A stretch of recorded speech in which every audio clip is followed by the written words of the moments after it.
Buenas tardes, compañeros y profesor. En esta oportunidad, mi grupo y yo vamos a exponer el tema de niveles de contención y bioseguridad en sala. Somos 5 ponentes, para lo cual daremos una pequeña introducción que se da en una sala de necropsias, que es un entorno especializado donde los tecnólogos médicos están inevitablemente expuestos a diversos riesgos biológicos y químicos. Por ello, debe considerarse un área potencialmente peligrosa que requiere ciertas estrictas medidas de seguridad. En este contexto, nuestra presentación ofrecerá un panorama completo que incluye la identificación de riesgos, las medidas de bioseguridad necesarias para poder minimizarlos y el papel esencial de la infraestructura y la responsabilidad individual.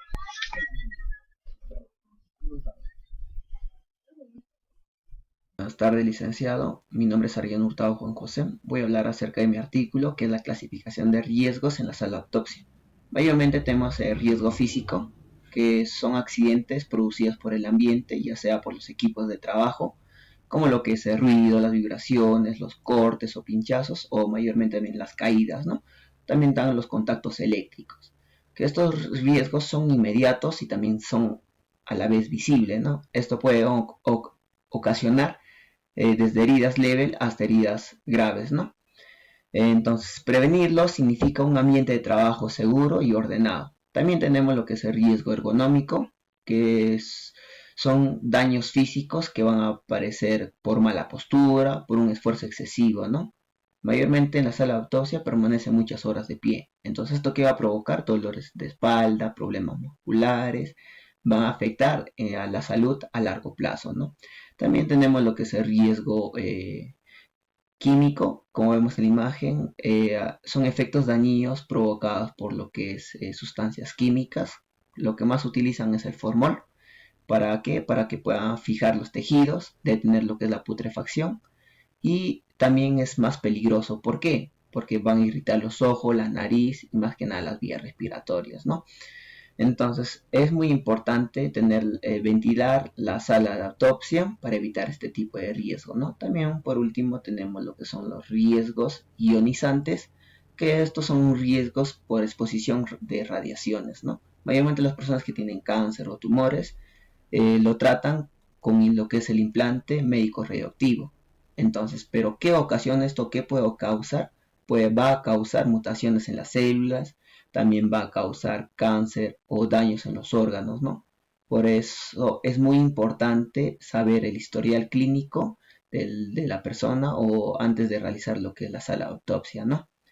También tenemos el riesgo biológico, que son infecciones causadas por microorganismos presentes en los cadáveres, ¿no? Ya sea los virus, bacterias, hongos, parásitos y vías de entrada, como lo que es la inhalación de aerosoles, ¿no? Este riesgo es el más crítico porque puede ser porque un accidente puede transmitir. Este riesgo es más crítico porque un accidente puede transmitir enfermedades graves hasta mortales, ¿no? Por eso es muy importante acá aplicar lo que es la máxima bioseguridad para poder evitar este tipo de accidentes, ¿no? Por último tenemos lo que es riesgos psicosociales, ¿no? Son problemas mentales, son problemas emocionales, ya sea por el estrés de trabajar diariamente con cadáveres, también lo que es insomnio, ansiedad, tras procedimientos difíciles, ¿no? Entonces, estos no son visibles como una herida, pero puede afectar a la concentración, puede aumentar lo que es el cansancio. ¿Y qué es lo que va a llevar esto? Va a llevar un tipo de error. Por eso el personal debe tener un apoyo psicológico para evitar o reducir este impacto, ¿no? Bueno, eso sería todo. Muchas gracias. Bioseguridad. La bioseguridad en sala de necropsias es fundamental para poder proteger tanto a los profesionales de salud como los tecnólogos médicos, como a otras personas que puedan estar en contacto con los cuerpos y o tejidos autopsiados, dado que en la necropsia puede involucrarse los tejidos humanos y que pueden estar altamente contaminados por agentes patógenos. Es crucial implementar medidas estrictas para evitar un tipo de transmisión de infecciones. Está estandarizado el uso y manejo de funciones en una sala de necropsias. Para ello, se debe considerar que todo tejido es potencialmente infeccioso. Todo tejido que entre en sala es potencialmente infeccioso, que hay una zona de riesgo biológico que debe estar debidamente señalizada, que se debe usar un equipo de protección personal estricto para poder evitar y minimizar cualquier tipo de riesgo de infección o contaminación. También se considera unas condiciones ambientales controladas, como es una ventilación correcta, con presión negativa, eh, el trabajo en sí en sala de los trabajos de manipulación de materiales, instrumentos, con técnicas adecuadas para poder evitar lesiones o salpicaduras o algún tipo de aerosoles. Para ello también es un manejo de materiales y equipos contaminados, donde se da una zona de almacenamiento de equipos contaminados por los tejidos y una desinfección y de esterilización de estos equipos. También se maneja también está dentro de bioseguridad el manejo de residuos, que es una eliminación segura de unos residuos biológicos en los cuales se tiene que estar estrictamente con el equipo de protección personal y deben ser gestionados de acuerdo a la normativa local. En bioseguridad también se mantiene una capacitación y entrenamiento al personal para poder así siempre minimizar cualquier tipo de riesgo de contaminación o infección. Para ello también se da unas autopsias por lo mismo que se dan las autopsias secuenciales. En, en bioseguridad tenemos 4 niveles, de las cuales siendo 1 el menos patógeno y 4 el más nocivo y patógeno, potencialmente infeccioso, para lo cual, como mencioné, se necesita y se usa ciertos equipos de protección personal estrictamente señalizados. También se necesita un equipo, una zona de señalización y controlada, una desinfección y manejo de estos equipos contaminados. En la presentación vemos algunos pictogramas que deben estar en toda sala de autopsia. Está estandarizado que una sala de necropsias en el Perú tiene un nivel 3, para lo cual se mencionó que debe estar requerido con un equipo de protección personal muy, muy estricto, con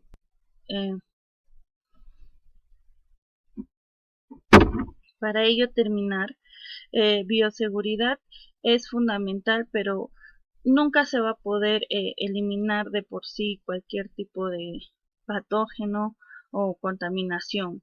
Lo que se quiere en una bioseguridad en sala es poder minimizar el riesgo con todo lo explicado en la presentación. Bueno, a continuación también vamos a hablar sobre la bioseguridad en la infraestructura.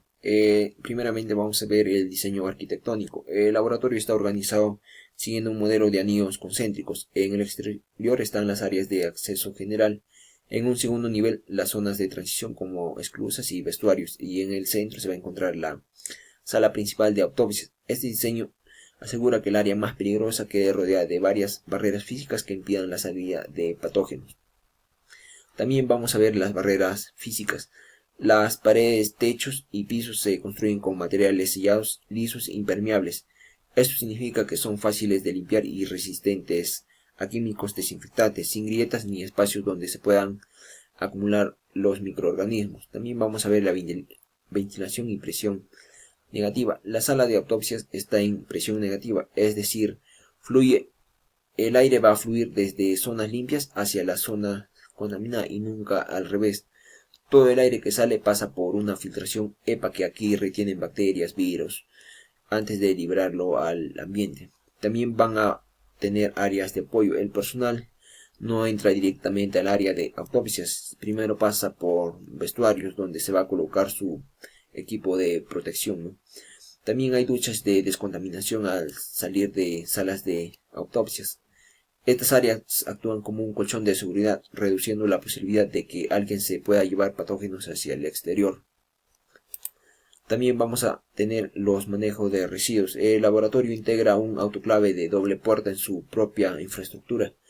Esto significa que el material contaminado se introduce desde el área de bioseguridad y se esteriliza dentro del autoclave y se retira limpio por el lado externo. Además, el sistema de drenaje es cerrado y permite tratar los líquidos antes de liberarlos. De esta manera, ningún desecho sale sin ser previamente neutralizado.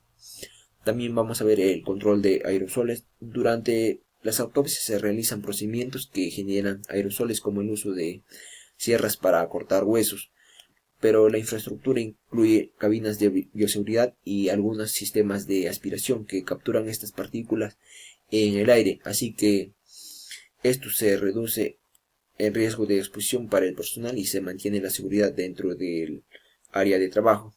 Y por último vamos a ver el monitoreo y control. No basta con construir un laboratorio de bioseguridad nivel 3, sino que también se debe ser monitoreado de manera constante. Hay sensores que verifican en tiempo real que exista presión negativa y que el sistema de ventilación funcione correctamente. En caso de alguna falla, estas se van a activar las alarmas para que el personal pueda actuar de inmediato. Además, se requiere mantenimiento continuo de toda la infraestructura. Gracias. Buenas tardes, licenciado. Buenas tardes, compañeros. Mi nombre es Betsabe Mayel Palomino Maita. Siguiendo con la exposición, les voy a hablar sobre mi artículo que tiene como nombre Identificación de riesgos y protección durante la autopsia forense de alto riesgo. Bueno, primero que nada, en estas autopsias de alto riesgo tenemos los agentes infecciosos. En el artículo que yo saqué tenemos el HIV, la hepatitis B y C, tuberculosis, ébola y SARS-CoV-2.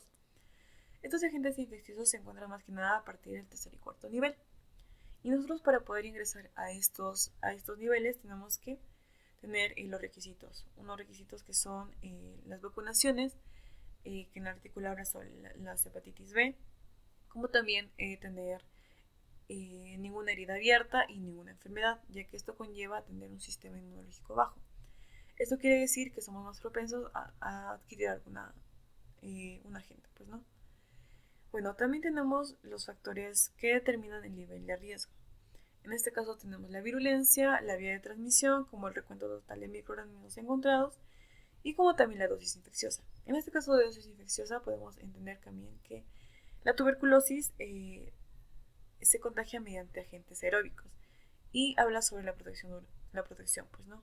Aquí tenemos que tener los EPPs correspondientes y los correctos, ya que nosotros tenemos una buena mascarilla, que en este caso sería la KN95.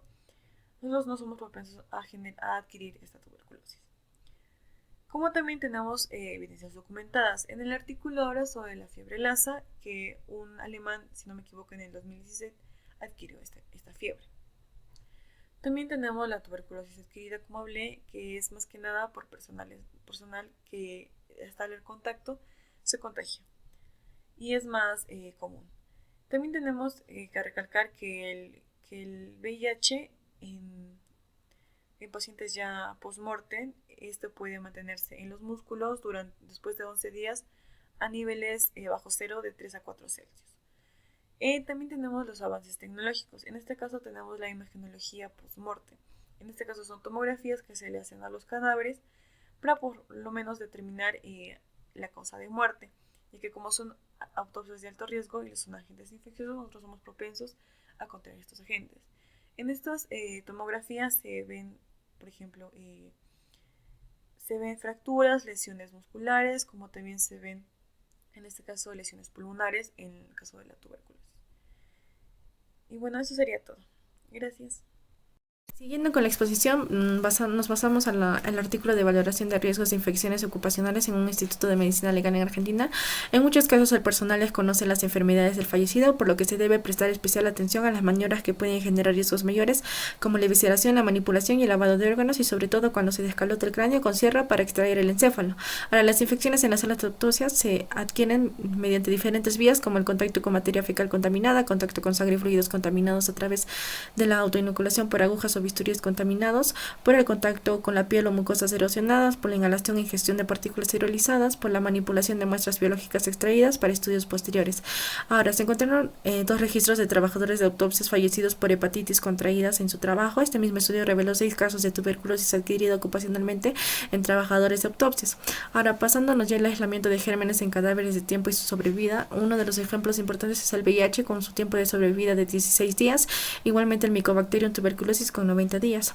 Ahora, en caso de material y métodos de entrevista, el estudio fue basado en una entrevista semiestructurada a los trabajadores de la salud que tienen contacto directo con material biológico. Se entrevistaron 15 trabajadores del Instituto de Medicina Legal, 9 médicos forenses, 3 técnicos evisceradores, una médica anatomopatólogo, un fotógrafo y un radiólogo. Ahora mencionaré las preguntas más importantes que se realizaron. La primera pregunta es la capacitación específica formal en el manejo de cadáveres. Solo 4 trabajadores, es decir, el 27%, manifestaron haber recibido capacitación específica previa al ingreso del Instituto de Medicina Legal en el manejo de cadáveres. La siguiente pregunta es la valoración de los elementos de bioseguridad provistos para el Instituto de Medicina Legal. La mayoría de los trabajadores, en este caso 10, consideraron adecuada la provisión de elementos de protección personal para la realización de las autopsias. Otra de las preguntas son los accidentes laborales ocurridos. Se reportaron 17 episodios en técnicos evisceradores, 3 accidentes, médicos forenses 3 accidentes y médicos de anatomía patológica un accidente. 9 fueron por cortes con bisturí, un 53%, 6 pinchazos accidentales 35% y 2 por salpicadores en los ojos sin la protección adecuada 12%. Ahora, la siguiente pregunta es la vacuna del personal de salud. Se registraron coberturas intermedias entre el 65 y 95% en doble adulto, sarampión, hepatitis B y control serológico posterior de la hepatitis B, y bajas en antineumocóxicas, fiebre amarilla, fiebre hemorrágica argentina y antihepatitis A. Como conclusiones, en caso de fortaleza, se concluye que hay valiosa experiencia de su personal en la realización de autopsias, el número considerable de autopsias anuales y su riqueza de aprendizaje, provisión adecuada de alimentos y bioseguridad, un protocolo adecuado de manejo de los accidentes laborales en el periodo agudo, y en caso de debilidades hay formación empírica en el manejo de cadáveres, fallas relevantes en la información adecuada previa al cuerpo autopsial, faltas de seguimientos a mediano y largo plazo de los accidentes laborales y una cobertura insuficiente de la vacunación por neumococo, meningococo y hepatitis A recomendadas en su planta del personal. Gracias.